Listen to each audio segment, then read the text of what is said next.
Thank you, and good morning, ladies and gentlemen. On behalf of Mercedes-Benz, I'd like to welcome you on both the telephone and the internet to our Q2 conference call.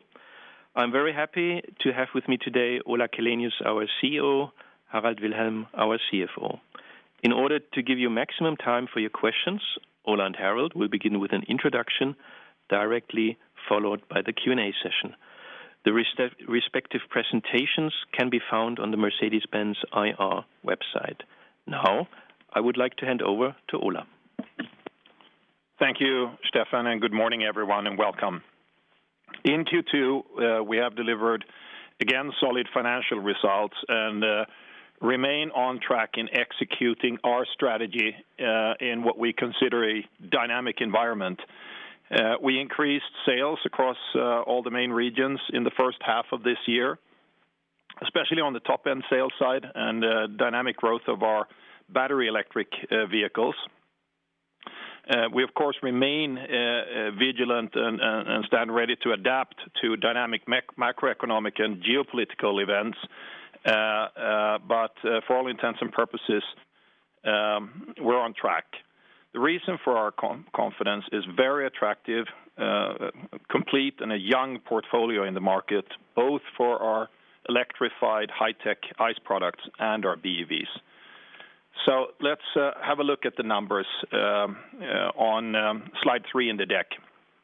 The higher car sales, which were plus 6%, and the significantly higher van sales, plus 90%, drove healthy growth of the revenues, and that's then also in combination with the rest of the strategy execution underpinning a better EBIT than the period last year, and a very strong increase in the free cash flow to 3.4 billion. And the net industrial liquidity remains also on a very healthy level, and considering that we also paid out, of course, a dividend in the second quarter of this year. If we, on the next slide, go into it a little bit in more detail, with regard to the performance here for Mercedes-Benz cars, the key messages are really that the percentage of top-end vehicles and the percentage growth of top-end vehicles, which was 12%, developed favorably in this past quarter. And our BEV sales more than doubled, so we have picked up momentum on that front. We have also demonstrated resilience in a challenging environment. We come off of course, COVID supply restriction through semiconductors and so on, and now on the operational side, things are starting to normalize. So I think that we have navigated through this first half year in terms of operational performance in a very reasonable manner. The new products that we're launching, and I was just down at the press test drive of the new E-Class, speaking to product and business journalists and driving that. We have received really a phenomenal feedback from customers around the world that are waiting for this vehicle, our dealers. Here we have the precursor, really, of MB.OS that we will launch shortly, but the infotainment domain is a precursor of MB.OS and the first full digital product as part of that overall operating system. And then we have a couple of dream cars that are about to start production here soon with the CLE Coupe and the CLE Cabriolet, and we also launched the GLC Coupe, the GLC being our best seller in our portfolio. On the technology side, we're making progress. We now also received level 3 certification for autonomous drive system in California. So step by step, we're building our position here, and this is, of course, just the first few steps, and much more to come in the next few years. But also the launch of what we call automatic lane change on highways is a function that you really must try. Now I think we're also going to be the first ones that get to launch that in Germany as well, after speaking to the German authorities. So that's very positive for our customers. Since we have our own cloud infrastructure and a cloud layer where we can quickly, through our backend, add technology to our vehicles, we were the first manufacturer that took the opportunity to do a beta test of ChatGPT in our vehicles in the U.S., And what I've heard from customers so far is that's been very positively received, and the usage of our infotainment system has gone up even more. But we're also working on the customer experience in general. As you know, we're expanding our charging options. We think that charging infrastructure is going to be one of the driving enablers for people to adopt BEVs in this marathon towards zero-emission driving. And we have now struck a deal where we open up to our customers in the U.S. also the Tesla supercharger network next year. And as you can see from news this week, together with several other OEMs, we're going to put more money into building a very comprehensive charging infrastructure, complementing the things that we're doing around the world. We're in the process of changing our business model in go-to-market and moving towards direct sales. And in this past quarter, Germany, which is our third biggest market, switched to direct sales. And that went as smooth as you can expect, realizing how big of a market this is. But also in overseas markets, we're pushing ahead. Turkey is a good example. So strategically, on many fronts, we are taking Mercedes into the future. If we jump to the next slide in the deck, you see here the structure of our vehicle sales. And I think I've commented on much of it. Maybe one thing to mention is that on the core side, we're just in switchover mode of the GLC, which is our best seller. So I would say we should pick up some momentum on the core side in the second half of this year and then going forward. On the entry side, we had quite a bit of pent-up demand, especially in Europe. That was also brought to waiting customers in the first half of this year, and I've already mentioned the strong results on top-end vehicles and BEVs. Plug-in hybrids. Now I think we have the most comprehensive fleet of plug-in hybrids, and literally every new vehicle that we have launched over the last couple of years and are about to launch, with a WLTP standard, we have around or more than 100 kilometers range. So you really get half of an electric vehicle now, more or less. Monday through Friday, going back and forth to work or wherever you go, you can drive electric, but you also have the high-tech combustion engine on board. So the plug-in hybrid will play a role throughout this decade, and I think we have the lineup to take advantage of that. So with that, I'm going to pass over to Harold, who will give us an update on the financials. Harold, please. Thank you, Ola, and hello, good morning to everybody. Let's have a look at page 6 on the car financials. Sales up, revenues increased by 5%, ASP at 73, EBIT adjusted 3.8, CFBIT adjusted 3.8, which suggests a cash conversion of 1. Let's have a look a bit on the margin evolution in the quarter compared to quarter 2 2022. What can we see on the page 7? Obviously, the bucket volume structure net pricing increased significantly by almost 1 billion. The majority of that, comes from improved net pricing, driven by gross list price increases and tight discount management. The increased unit sales and product mix contributed positively as well, whereas the used car business was slightly negative, as we guided for. You further see the FX on the negative side, mainly coming from Turkish lira and the US dollar. On the industrial performance, you see in particular one-time commodity charges for semi and inflation-related costs, and no tailwind yet from raw material costs. We see various smaller effects, e.g. from lithium, due to a higher EV volume and an elevated spot rate. So please also note that the spot rate changes have lead time before they hit the P&L. Overall, I think, what to take away from the gross profit evolution is that, again, we delivered a net pricing year over year.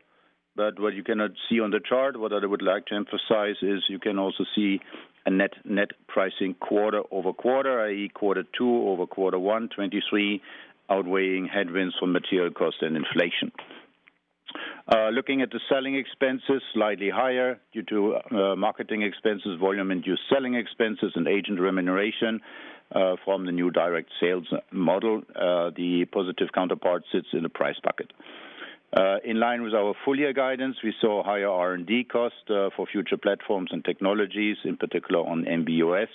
The other bucket is 52. Inside, you have a negative effect from the adjustment on our participation in here, whereas other very smaller effects from previous year, which we don't have this year. So all in all, that's how that item turns positive to 52 million. So with this, I think we can move on to page 8 on the cash flow. See a bit reported and adjusted at 3.8 with a cash conversion of 1. The negative 500 million working capital came from slightly heavier vehicles inventory structure, so which means a good mix sitting in the inventory, with at the same time slightly reduced overall amount of vehicles. 360 million lower trade payables are a function of a lower production volume in Q2. If you look in the deck, you will see that production level was running a bit lower than sales in the second quarter. Net investment in PPE and intangible assets versus depreciation and amortization are flat. I think that again demonstrates, how we want to manage the transformation within existing financial envelopes. On the other side, the other line includes the adjustment of the BBAC at equity result of 335 million, which is slightly lower due to dealer support payment in China and the dividend from BBAC of 900 million. The adjustments are for legal proceedings. Let's move to page 9 on the vans. Great performance, strong sales, order book, almost 120,000 vans sold in quarter 2 in favorable market conditions that delivered solid profitability from net pricing, higher unit sales, outweighing cost increases and inflation, and also staying on course on the fixed cost trajectory down. On the product side, we could see the start of the EQT sales and the E-Citan, and therefore, the full product portfolio is now electrified in each and every segment, small, mid, and large, from private to commercial. We also announced today, you should see it on the beautiful picture here, the new design of our mid-size van with more luxury in the private segment and sharpened premium in the commercial segment. In May, we had the van CMD outlining the perspective for van in the future as the leading manufacturer of premium light commercial vehicle, and with the ambition to be double digits throughout the decade, even in the electric area. Looking at the numbers of a van on the page 10, total sales up 19%, with privately positioned vans up, and the commercial ones are even more up. The volume increased in all important markets, chiefly in Europe and in Asia. EV sales are also up by 18% to 5,000 units with the e-Sprinter in model changeover, which means that the e-Sprinter 2.0 is coming later, and that should give some incremental momentum. Page 11 on the financials, all figures up. I would just say kudos to the team here. Sales on pretty record level in this quarter. Revenues up 25%, EBIT adjusted 800, and cash generation also 800. So do we need to go through the bridge, Stefan? Page 12. Pretty, I think, straightforward. 15.5% return on sales adjusted. Key driver is the volume structure pricing bucket. Also here, the solid net pricing is a key driver, with list prices up and discounts spending below last year.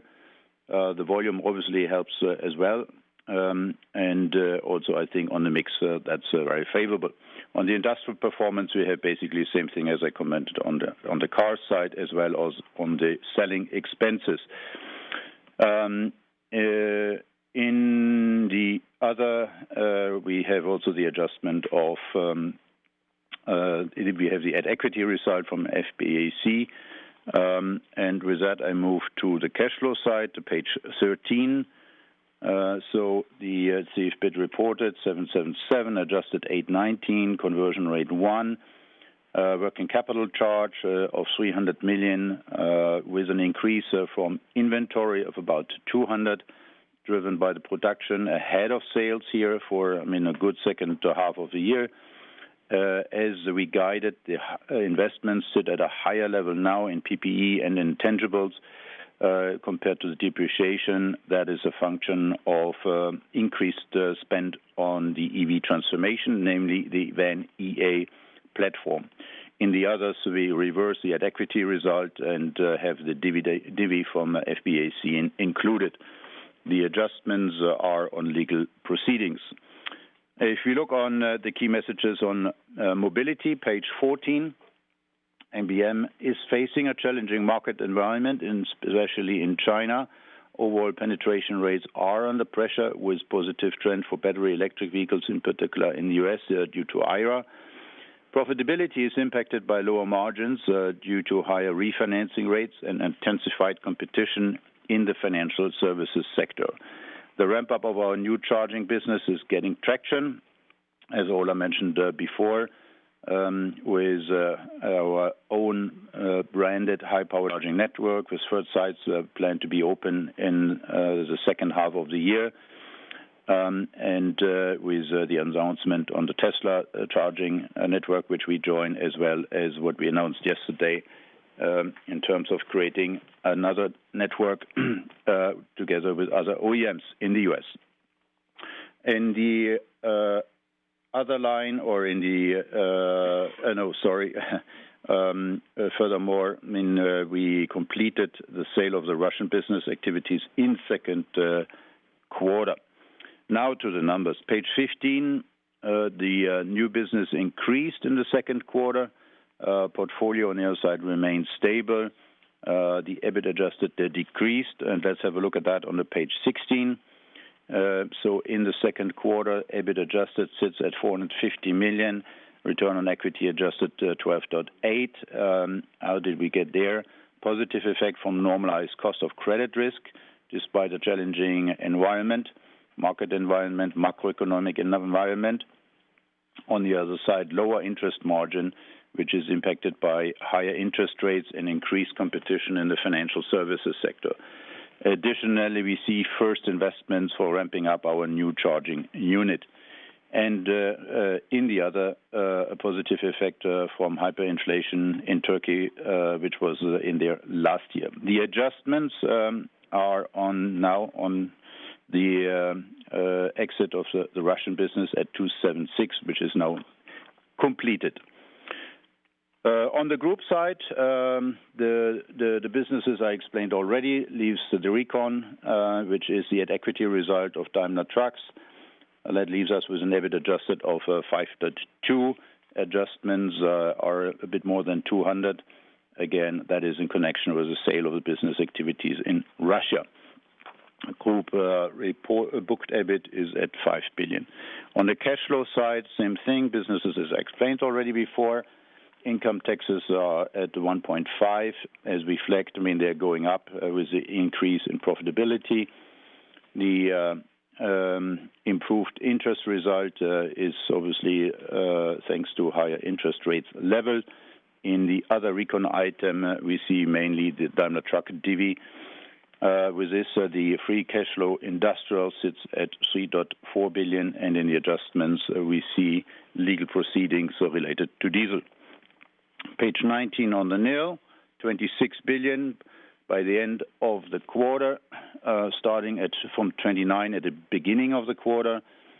Cash flow we commented already before. We paid the divvy of 5.6, and we spent 640 million in the second quarter on the share buyback.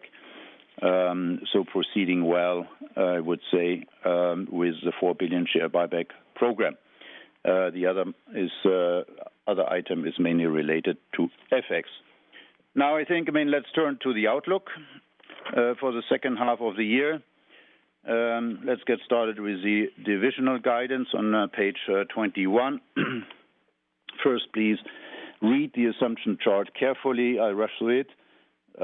We see with regional differences the overall growth momentum of the world economy likely to remain rather subdued in H2. Despite ongoing declining inflation rates, inflation is expected to remain above average in many places.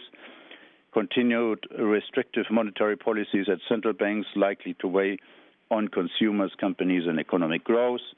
In addition, geopolitical imponderables remain uncertainty factor. By contrast, energy prices in H2 are expected to remain at significantly lower level than previous year. The noticeably improved supply chain situation should continue to benefit the automotive market in H2. Also, market demand is expected to remain subdued in important markets. What does it mean for the car guidance, car division guidance? So on the sales side, we see the order intake, is stabilizing with a strong product substance that we have in the market, and also considering the product launches yet to come in H2 and in 2024.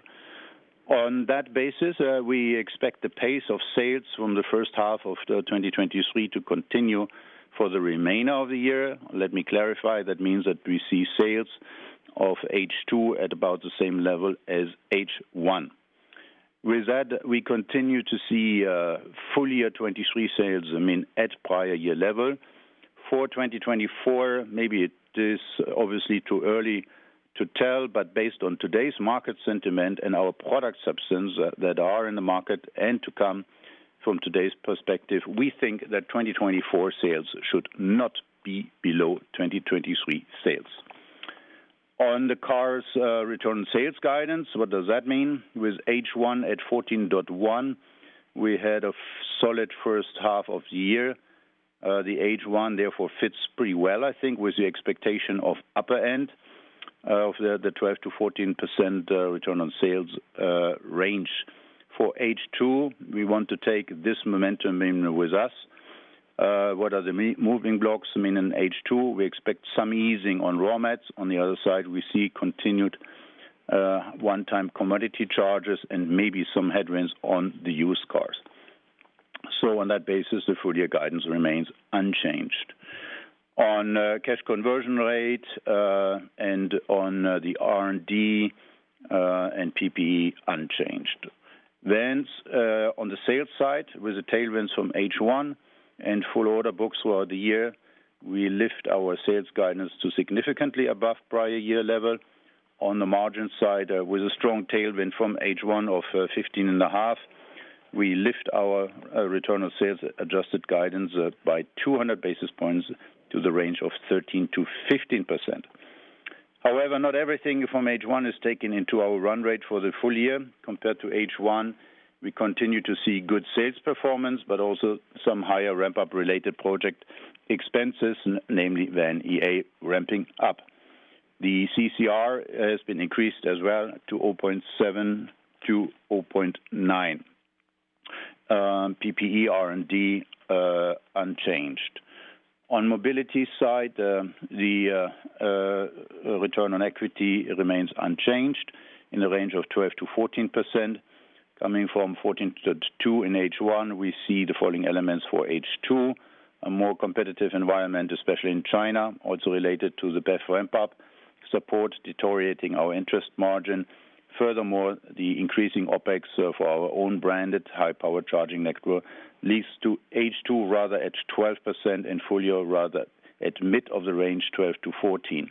Midterm, we stay on our target of 14% for MBM. What does it mean for the group guidance? Page 22. Obviously, they follow the same premises as the segment guidance. Group revenue confirmed and unchanged. On the group EBIT, resulting out of the adjusted van guidance, we lift our group EBIT guidance to prior year level.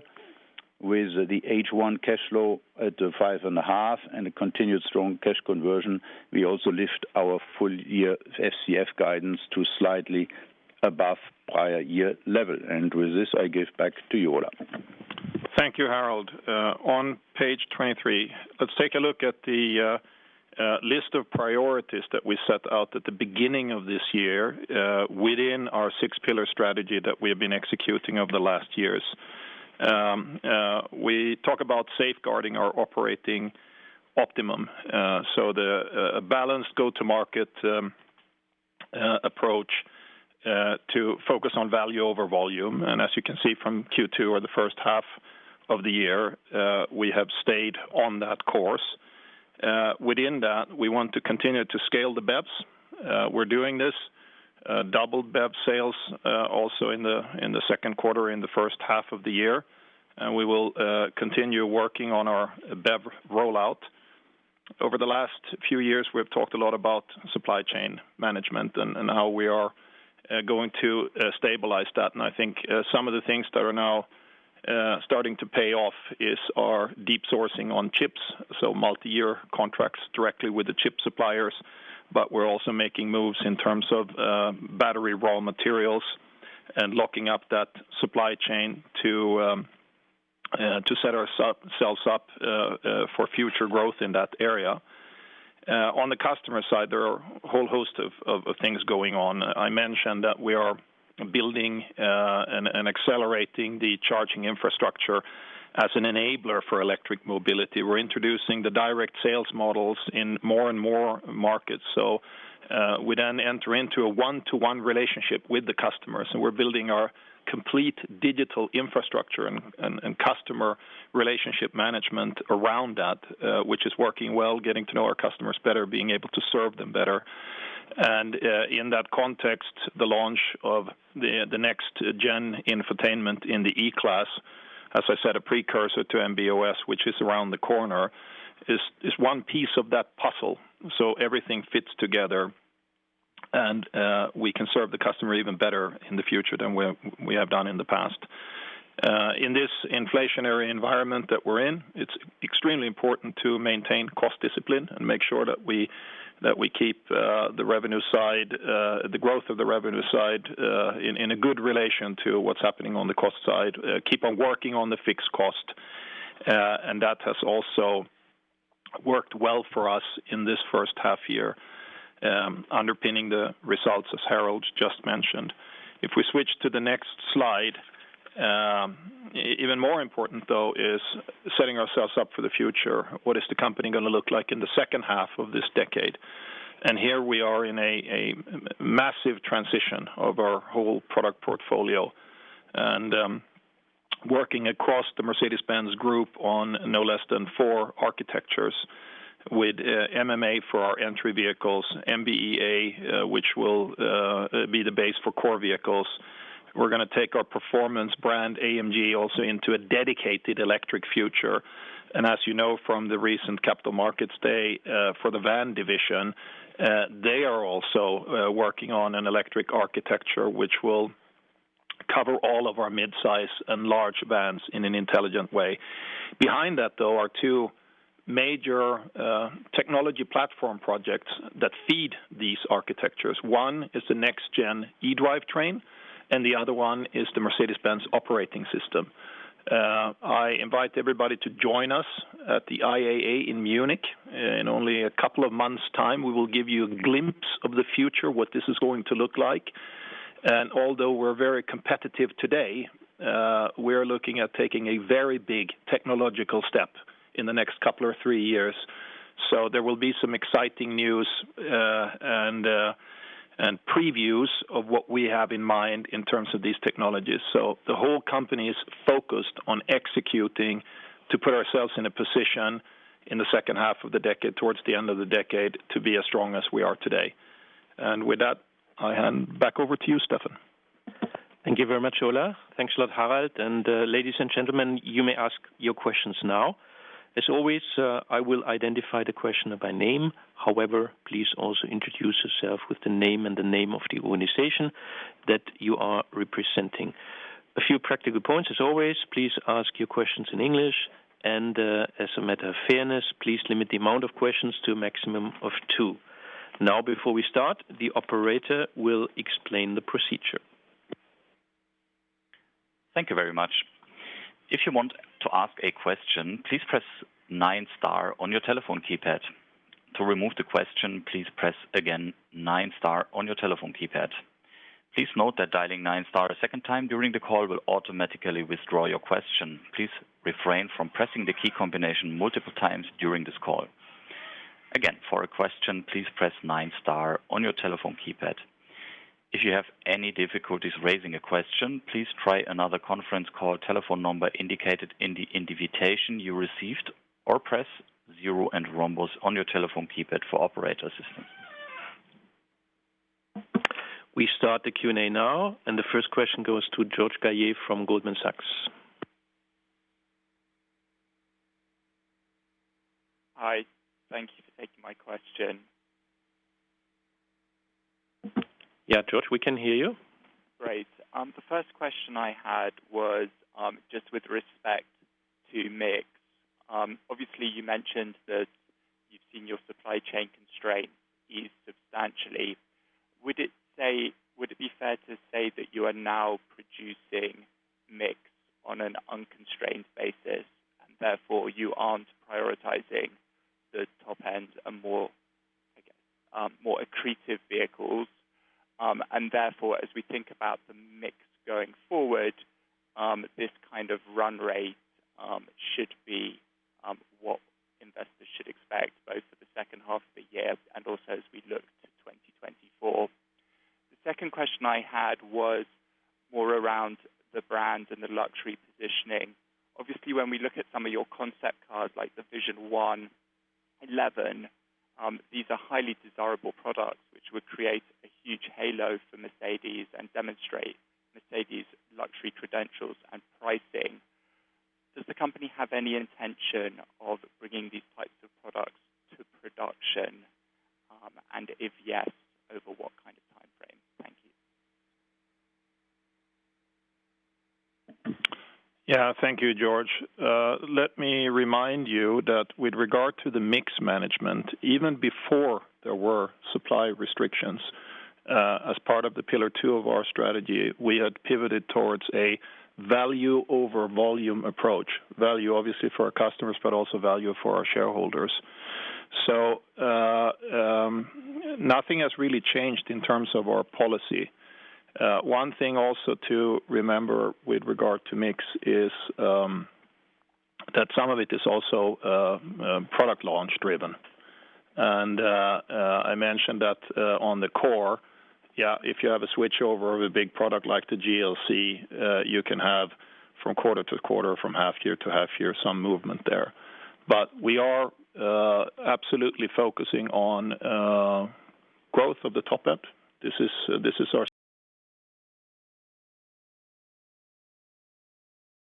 We're managing this according to our profitable growth paradigm.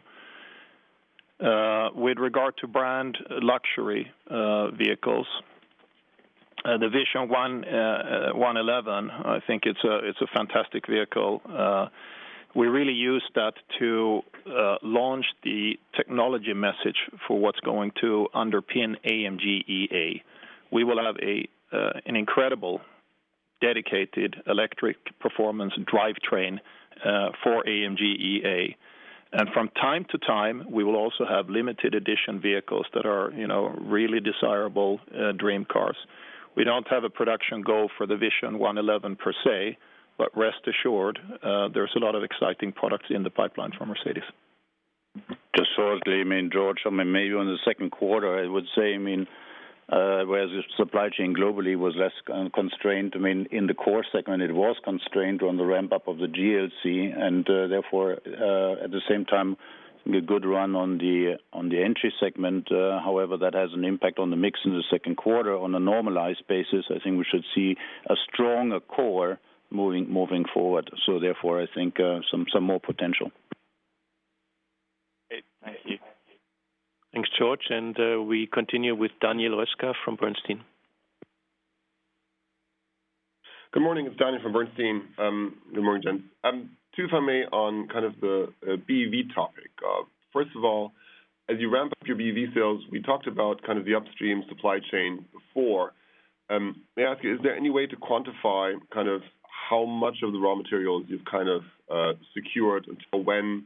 And then I think you mentioned on the previous call you were going through every single link in the chain could I ask where you are on refining, kind of given the capacity, maybe also the geographic limitations on refining at this point in time? Just, any updates to your investigations into the upstream supply chain for the BEV part? And then secondly, could you talk briefly about China more in the medium term? You had some comments in the press over the past few weeks, and it seems like there's a growing divergence in consumer preferences and demands. How are you reacting to this? What does this do to your platform strategy? And if vehicle designs will become, more specific to individual regions, does that drive incremental cost down the road in your mind? So, Daniel, let me start with the first one. I think one lessons learned from these past years, especially on the chip side, is for some commodities or some technical verticals, you cannot just rely on a contract with a tier one and not have transparency what happens below that. That is why we started deep sourcing on the chip side and also have started deep sourcing on the battery electric raw material side. So what we have done, it's a two-pronged approach. We have literally gone through with every one of our partners for battery cells, the supply chain all the way down to the mine, and making sure that on a contractual basis, we lock up the demand that we need with some flexibility, obviously, for the future. But on top of that, we have also taken initiatives, some of which we have already communicated, like an initiative between Canada and Germany to both look at the mining side and the refining side. So what we want to do is we want to be able to control our destiny in terms of supply chain for battery electric vehicles and for those raw materials. So many of the pieces of the puzzle are already in place, but it's also work in progress as we, of course, grow the BEV side and then put more architectures into the market. And you're, of course, also aware of our investment into ACC, where we as a shareholder are now part of the battery cell manufacturing space as well. So good progress on that. With regard to China, if you look at the market as such, now just in the short term, many had expected, let's say, a more dynamic Chinese economy coming out of the COVID restrictions that have not yet happened. We're also watching on the policy making what's happening there. Is the Chinese government going to take measures? So maybe in terms of how the Chinese economy develops, this very quick recovery that many industry watchers had expected has not yet happened. But the actions over the last many years of the government shows that they try to manage their economy for growth. So for the long term, we remain with the view that China is absolutely a growth market. In the split between the different types of products, yes, it is true that for the BEVs, most of the dynamism has been in the entry/volume segment, much of which, by the way, price-driven, so very, very fierce price competition in that segment. And this level of adoption has not yet happened in the premium or in the luxury segment. As we talk to customers, many customers view the S-Class with an electrified high-tech V8 still as the ultimate buy, and we don't want to persuade them not to do that, obviously. But at the same time, we are carefully, organically building our BEV position in China. Here we have decided not to, let's say, rush that with price action like you see it in the entry segment, because we think that long-term that would probably not be the best play. So if we need to apply some strategic patience to this, we will apply some strategic patience to this. Going forward, for all the architectures that I described in my presentation, with regard to China, absolutely we take into account what we think that the Chinese customer wants, and as we have done over many years with regard to the space in the vehicles, but also the look and feel, the technology, et cetera, et cetera. So this is built into our plan. It's not like we now have to say, oh, we have to do something completely different. This is part of the plan when we launch the architectures that come mid-decade and forward. Right.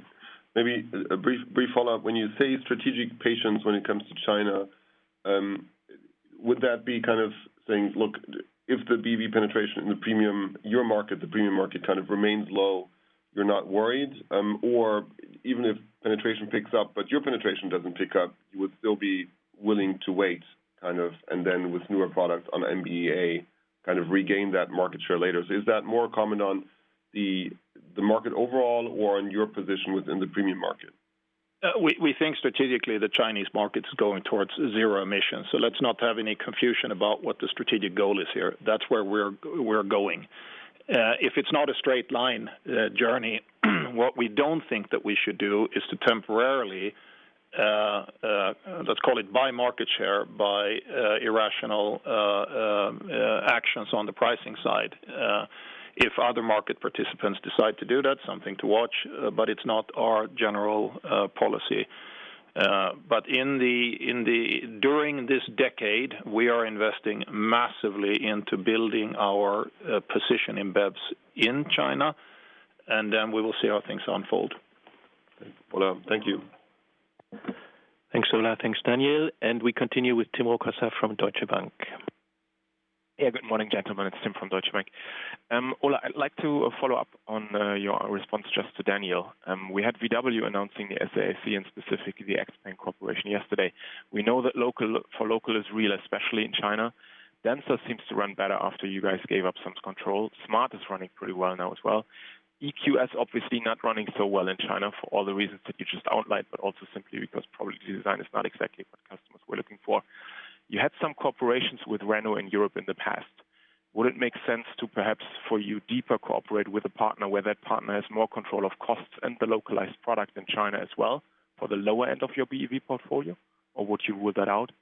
And secondly, Harold, perhaps to you, when you say 2024 sales not below 2023 sales, pretty powerful statement. Good to hear that at this point in time, particularly with the track record you guys built. Can you help us to contextualize with the value over volume focus that you have? Why would you say that already by the end of July? Is demand so strong that you see in your order intake? Do you still feel you have quite a few tricks up your sleeves for next year should things get more sour? How shall we contextualize this? Thank you. Thank you, Tim. Let me then expand a little bit here so that you understand what our strategy is. For transformation in China, but around the world, as you know, there are two technological trends that OEMs need to master. It's the e-drivetrain, and it's the digital side of the vehicle. I would like to remind everybody, though, that next to those technological trends, what makes a Mercedes-Benz is much more than that. It's all the other qualities that especially Chinese customers also value. It is the quality, it is the longevity, it is the ride and the drive, it is that comfortable special cocoon that you get when you're inside a Mercedes. So all of those things need to be taken forward also. It's not just about those two technical verticals. And I think no company in the world knows better how to make a Mercedes-Benz than a Mercedes-Benz, and that is why we take control over the engineering of our future products. But now let me dig deeper into e-drivetrain and the digital side and also our partnering strategy. If you read recent product comparisons by prominent product magazines between our e-drivetrain and e-drivetrain of competitors, including Chinese new competitors, you will see that our current e-drivetrain is very competitive, objectively measured in all dimensions. Is that then a cause to sit back and relax and say, yes, we have solved the equation, an e-drivetrain, tick in the box, we don't have to do anything? No. We are doing no less in the next 2 to 3 years than completely, from A to Z, overhauling that electric drivetrain. The inspiration is the EQXX. And when we meet each other in Munich, we will lift the veil on some of the things that we're doing there. But very much improved efficiency, improved cost position as well, of course. Across the board, new chemistry, new everything, new inverters, new. So whereas we are today technologically competitive on the e-drivetrain, we are taking a massive step in the middle of this decade. In the sourcing and cost structure of that for China, we do that locally. So we are sourcing with competent partners in China and taking advantage of the industrial automotive cluster in China in doing so.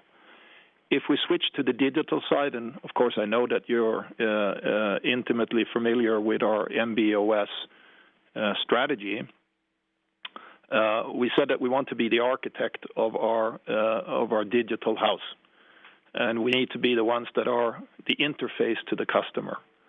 For the Chinese market specifically, though, we are partnering in the different application fields, and every relevant tech partner, many of the, of course, known big tech companies, are our partners in China. So we will have a China-fit, dedicated digital environment that will delight customers. And this is not something that we're waiting to do. This is happening already in our products today. So the cars that are on the market are in current dynamic development, adding more and more features, even down to maybe a few things that we hadn't considered in the past that you can then sing karaoke in the new E-Class and stuff like that. It might sound like a peripheral thing, but if some of our customers appreciate that, why shouldn't we do that? And we're able to do that.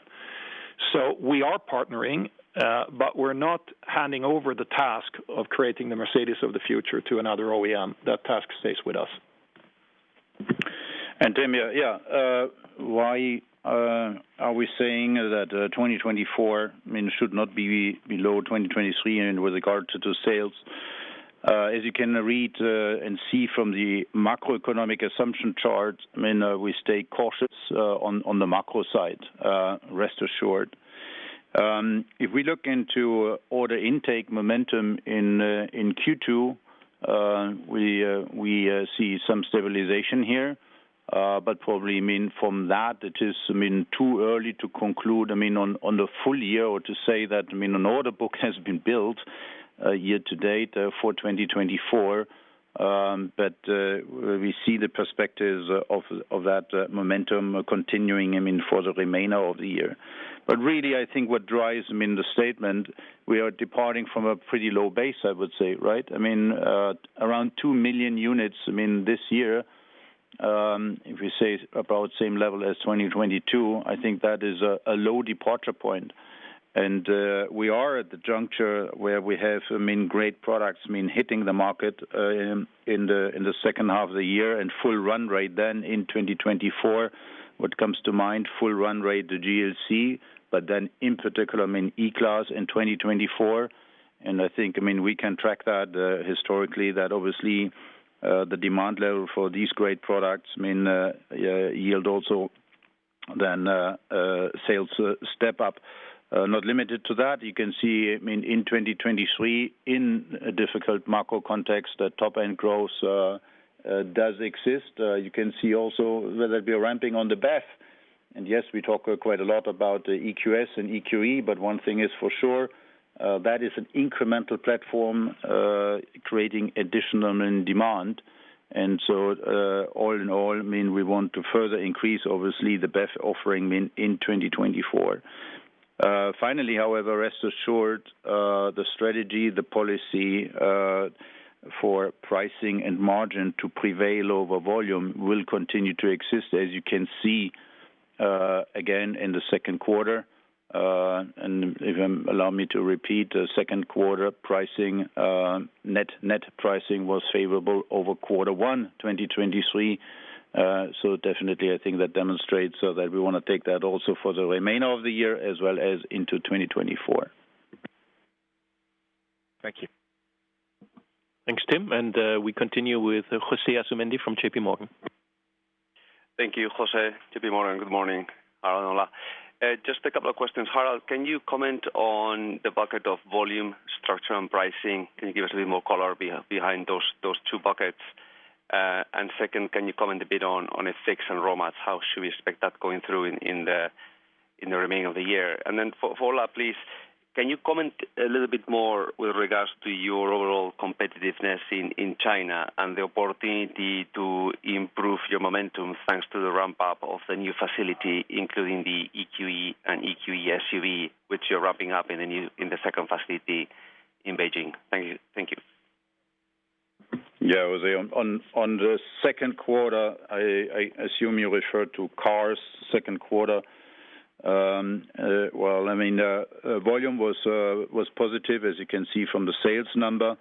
Pricing was by far the biggest lever within the 900 million bucket. Mix was favorable compared to second quarter 2022, slightly negative compared to Q1 2023. On the raw mat side, no relief in the second quarter. We do expect that for the second half of the year, but continued spend on the supplier one-time payment related to inflation and semi. So how should we think about the second half of the year in terms of volume, structure, pricing, and mix? I would say, all in all, sales, we said we take the same momentum from H1 into H2. So sales, volume, roughly same level. No fundamental change. On the mix side, I would say pricing, we need to stay, cautious, but all in all, net pricing should not deteriorate, in the second half of the year. And on the raw mats for the remainder of the year, tailwind, but as I said, from the semi and inflation, some headwind and a bit of the used down. With this, we want to take, I think I said, we want to take the momentum of H1 also into H2. That applies for the sales, but I think that applies as well to the margin side of things. As we demonstrated in H1, namely at the upper end.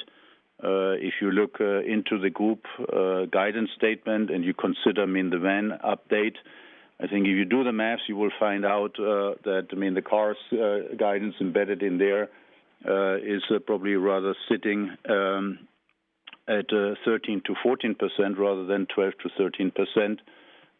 So I think that gives you some confidence how we think. Anything below or beyond that, I think is getting to probably a bit of a ridiculous level of granularity. So, Jose, if you look at the composition of the Chinese market and also the Chinese BEV market, as I commented before, most of the action has been on the entry and on the volume side. So anything and everything below 300,000 renminbi, and even some of the premium offerings have dropped into that category below to 300,000. If you look at kind of 400,000 and above, actually our position is quite reasonable. I know that the numbers are, in absolute terms, for that market still small, and here is where we said, let's be cautious about the adoption rate and see how this happens and develops organically. But in that segment, we are growing, and in fact, a significant growth, albeit from a low base in the second quarter of this year. And the EQA SUV that we have now also launched plays a role in that. So we will continue with the approach that I mentioned before, but to then drop products below the 300,000 threshold to punch a number, I don't think is maybe the wisest choice in our situation. If you look at our overall BEV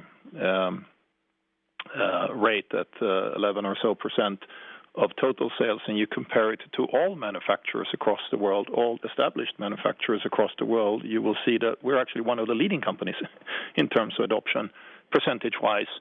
Also compared to some of the prominent volume players that are also attempting to go BEV. So I don't think that we should, let's say, discard what has happened so far. But the investments that are coming into the future that I mentioned before, around the middle of the decade, to set us up for the second half of the decade, we think that there is much more action to come. Thanks, Ola. Thanks, Harald. We have time for one more question, respecting that at 9 there's another OEM presenting their figures. Last question goes to Horst Schneider from Bank of America. Yes, good morning, and thanks for taking also my questions. I try to keep it short. First of all, regarding BEV sales in Europe, respectively Germany, we hear some negative press reports here recently, not necessarily related to Mercedes, more related generally to the market. Can you maybe give us an update what you see in terms of order intake on BEVs in Europe, in Germany? And do you think that Germany needs to increase maybe again the subsidies? We know that the leasing subsidies phase out basically in September. And then the other question that I had relates to the agency sales model. We talked a lot about that in Q1 still. Now basically the model has been implemented. Can you maybe tell us what worked well and where you think there's need for improvement? Thank you. So BEV sales and BEV market in Europe, also due to the varying incentives that the different countries do, is a very heterogeneous picture. But part of that doubling our BEV sales here in Q2, or really in the first half year, of course, a lot of that has been carried by Europe as well. So the first half of this year has been quite successful for us in BEV sales. If incentives change in different markets, you can see that it does have an effect on those markets. So I think we have to expect a little bit of a dynamic environment and not only a straight line. And then there's another thing we also have to do, and I think this is the task really of the next 3, 4, 5 years, that the early adopter phase is over in the BEV business. So every early adopter probably has a BEV now. Now we need to get that majority, that let's say silent majority, waiting, thinking about it, looking at it. And there are other factors play a role. Is the charging infrastructure going to be there? So some of those concerns. That is why we're putting now more and more money into enabling as well, not just the products and the new architectures that are coming with MMA and MBA and so on, which will of course be very important for the European market. And also in our discussions with both Brussels and Berlin, what we are saying is try to be consistent on incentivization, no sudden moves, but put money into infrastructure. The more money we put into infrastructure and build a system around the electric vehicle during this decade, that is what's going to underpin success. So heterogeneous picture, don't expect a straight line, but judging by the first 6 months, quite solid actually. Agency sales, sorry about that. Agency sales, you said that. Well, we went live here now a little over a month ago. What surprised me most, especially now going with our third biggest market in the world, is how smooth that change went.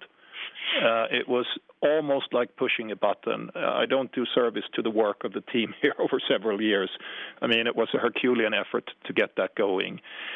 Now what you need to do is, and we have built a foundation for it, is as a manufacturer, you also have to act and think like a retailer. So I think there's going to be a learning curve there, but we will gain massive knowledge about our customers and build that. So going forward, I'm more convinced than ever that direct sales is the right path for us.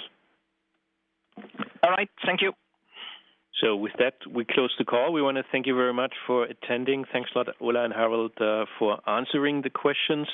As always, IR is at your disposal afterwards, and we are looking forward to seeing you soon, hopefully at the IAA in Munich. Thank you very much and goodbye.